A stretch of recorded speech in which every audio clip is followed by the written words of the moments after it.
রাজধানীর pan Pacific Sonargaon হোটেলে fad cab এর 14তম আন্তর্জাতিক শিক্ষা এক্সপো 2026-এর উদ্বোধনী আয়োজনে কথা বলছেন পররাষ্ট্র প্রতিমন্ত্রী শামা ওবায়দ। আমরা সরাসরি চলে যাচ্ছি সেখানে। মন্ত্রণালয় সহকারে এখানে শুধু শিক্ষা না, এখানে finance ministry, home ministry, education ministry, expected ministry, অনেক মিনিস্ট্রি এখানে কিন্তু কাজ আছে। তো সুতরাং আপনারা যদি আপনাদের কথাগুলো, ডিমান্ডগুলো লিপিবদ্ধ করে আমাদেরকে দেন, আমরা অবশ্যই চেষ্টা করব সেটা মাননীয় প্রধানমন্ত্রীর দৃষ্টিগোচর করতে, এবং যাতে আপনাদের এই কাজগুলো যাতে আপনারা আরও ভালোভাবে সুন্দরভাবে করতে পারেন, ছেলে মেয়েদেরকে জেনুইনলি সাহায্য করতে পারেন, প্রতিবন্ধকতাগুলো যাতে দূর হয়, সেগুলো আমরা অবশ্যই চেষ্টা করব আপনাদেরকে সাহায্য করতে। As international educational opportunities expand, so does the responsibility of those advising students and families. Studying abroad often requires years of preparation and a substantial financial commitment.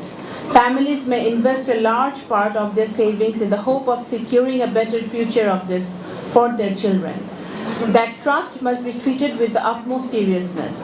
Students and parents must receive accurate and transparent information about institutional recognition, tuition fees, scholarship conditions, living expenses, visa requirements, refund policies, and realistic prospects about after graduation.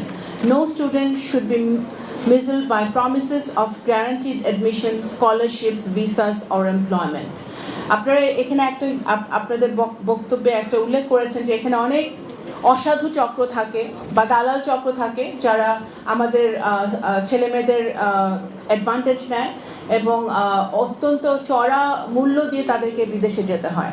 তো সেই জায়গাটায় অবশ্যই সরকার সচেতন আছে, সরকার কাজ করছে, এবং fat cab আপনারা যদি তথ্যগুলো দিয়ে আমাদেরকে সাহায্য করেন, কারণ আমাদের দ্য প্রায়োরিটি, কারণ আমরা পররাষ্ট্র মন্ত্রণালয় ইতিমধ্যেই প্রথমবারের মতো পররাষ্ট্র মন্ত্রণালয় একটা মাইগ্রেশন উইং খোলা হয়েছে। মাইগ্রেশন উইংয়ের সোল রেসপন্সিবিলিটি হচ্ছে যে আমাদের বাংলাদেশিদের সকল প্রকার মাইগ্রেশনের প্রবলেমগুলো অ্যাড্রেস করা। তো আপনারা যদি আমাদেরকে এই তথ্যগুলো দিয়ে সাহায্য করেন, কারণ আমরা যৌথভাবে আমাদের ইউনাইটেডলি কাজ করতে হবে এই দালাল চক্রগুলোকে আইনের আওতায় আনতে।